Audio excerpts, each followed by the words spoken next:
इस्लाम का एक अनकहा सच। क्या सच में मुसलमानों के पूर्वज गुरु शुक्राचार्य थे? आइए जानते हैं इसके बारे में।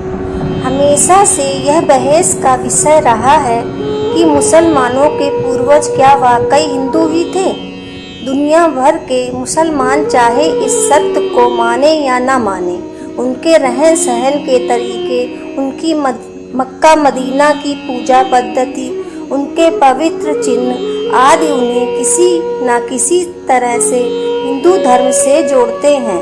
हिंदू धर्म ग्रंथों के अनुसार असुरों के गुरु तथा महर्षि भृगु व असुर राजा हिरण्यकश्यप की पुत्री दिव्या के संतान शुक्राचार्य ही मुस्लिम संप्रदाय के वास्तविक जनक थे।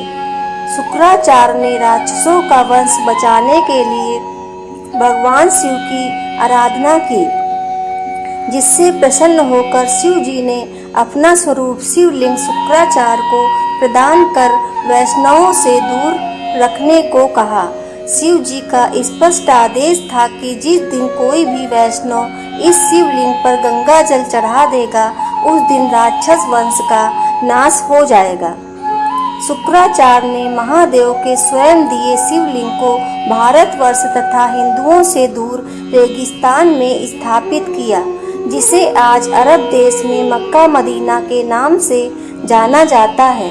यहाँ तक कि अरब देश का नाम शुक्राचार्य के पौत्र अर्व के नाम पर ही पड़ा है। शुक्राचार्य मूल रूप से काव्य ऋषि थे और उनके सम्मान में मक्का मदीना के शिव मंदिर को काव्या नाम दिया गया। कालांतर में काव्या नाम विकृत होकर काबा बन गया, जिसे मुसलमानों का सबसे पवित्र स्थल माना जाता है। अरबी भाषा में शुक्र का मतलब महान माना जाता है और शुक्रम अर्थात शुक्रिया अथवा धन्यवाद शब्दों का जन्म भी गुरु शुक्राचार्य के नाम पर ही हुआ है। मुसलमानों का पवित्र जुम्मा शुक्रवार को मानने की वजह भी गुरु शुक्राचार्य ही हैं। रामायण के अनुसार शूर्पणखा का वध नहीं हुआ और वह गुरु शुक्राचार्य के आश्रम में ही रहने लगी थी। यह सबको पता है कि भगवान श्री राम के आदेश पर लक्ष्मण ने शूर्पणखा के नाक कान काट दिए थे और तभी से वह अपना चेहरा ढक कर रहती थी। शूर्पणखा के चेहरा ढकने की परंपरा को अरब देश की औरतें आज भी निभाती हैं। अरब देशों के रेगिस्तान में तेज धूप होने की वजह से वहां के लोगों ने सिर ढकने के लिए टोपी पहनना शुरू कर दिया, जो आगे चलकर उनकी पूजा पद्धति में शामिल हो गया। रेगिस्तान में उपजाऊ जमीन, अनाज आदि के अभाव में लोगों ने जानवरों को मार कर खाना शुरू किया और इस हत्या को कुर्बानी का नाम दिया गया। इंसानों के मरने के बाद उन्हें जमीन में दफन करने की परंपरा शुरू हुई। इसका मुख्य कारण रेगिस्तान में जलाने योग्य लकड़ी न होना भी था। काबा में 360 मूर्तियां हैं, जिनमें शनि और चंद्रमा की मूर्तियां शामिल हैं। मुस्लिम इतिहासकारों के अनुसार इनमें से ही एक मूर्ति को अल्लाह का नाम दिया गया। शनि चंद्रमा के अलावा सूर्य और अन्य ग्रहों की मूर्तियां होना इस बात का प्रतीक है कि काबा में 9 ग्रहों की पूजा की जाती है। हिंदू धर्म आज भी 9 ग्रहों की पूजा करता है और यह माना जाता है कि मुसलमानों को 9 ग्रह पूजा सिखाना गुरु शुक्राचार्य का ही काम है। अर्धचंद्र को हिंदू धर्म में पवित्र माना जाता है, क्योंकि यह भगवान शिव के ललाट की शोभा बढ़ाता है।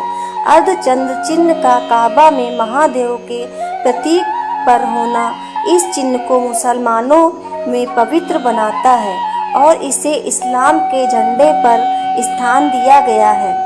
हिंदू धर्म के पवित्र शब्द ओम के संस्कृत रूप ओम को अगर शीशे में देखें तो वह अरबी भाषा में लिखे गए अल्लाह की तरह दिखाई देता है। यहाँ तक कि मुसलमानों में पवित्र माना जाने वाला 746 अंक भी ओम से ही बना है। ध्यान देने वाली बात यह है कि कोई भी मुसलमान इस बात को स्वीकार नहीं करता कि 746 अंक वास्तव में हिंदुओं का वैदिक प्रतीक ओम है, क्योंकि कोई भी मुस्लिम बुद्धिजीवी ये नहीं बता पाता कि अगर 746 अंक ओम नहीं तो आखिर क्या है। मुसलमान मक्का जाकर काबा के शिवलिंग की 7 बार परिक्रमा भी करते हैं, जो बहुत पहले से चला आ रहा है। गुरु शुक्राचार्य ने यकीनन इस्लाम से पूर्व पैदा हुए अरब क्षेत्र के लोगों को हिंदू पूजा पद्धति सिखाई होगी। मक्का से कुछ ही दूरी पर एक बड़ा साइन बोर्ड लगा है, जिस पर लिखा है कि इस क्षेत्र में गैर मुस्लिमों का प्रवेश वर्जित है। यह साइन बोर्ड उस समय का प्रतीक माना जाता है जब इस्लाम की शुरुआत हुई थी, तथा यह भी अंदाजा लगाया जा सकता है कि शुक्राचार्य ने भगवान शिव की दी हुई चेतावनी पर अमल करते हुए इस मंदिर के क्षेत्र में हिंदुओं के प्रवेश पर प्रतिबंध लगाया होगा। जहां भगवान शिव का मंदिर होता है, वहां पवित्र नदी का पानी भी पाया जाता है। हिंदू मंदिरों की यह परंपरा भी काबा से जुड़ी हुई है और मंदिर के साथ ही पवित्र पानी का स्रोत भी स्थित है, जिसे जमजम पानी के नाम से जाना जाता है। जय श्री कृष्णा, राधे राधे। दोस्तों, आपको ये जानकारी कैसी लगी कृपया कमेंट करके ज़रूर बताएं और आगे की ऐसी ही जानकारियों को जानने के लिए हमारे चैनल को सब्सक्राइब जरूर करें। धन्यवाद।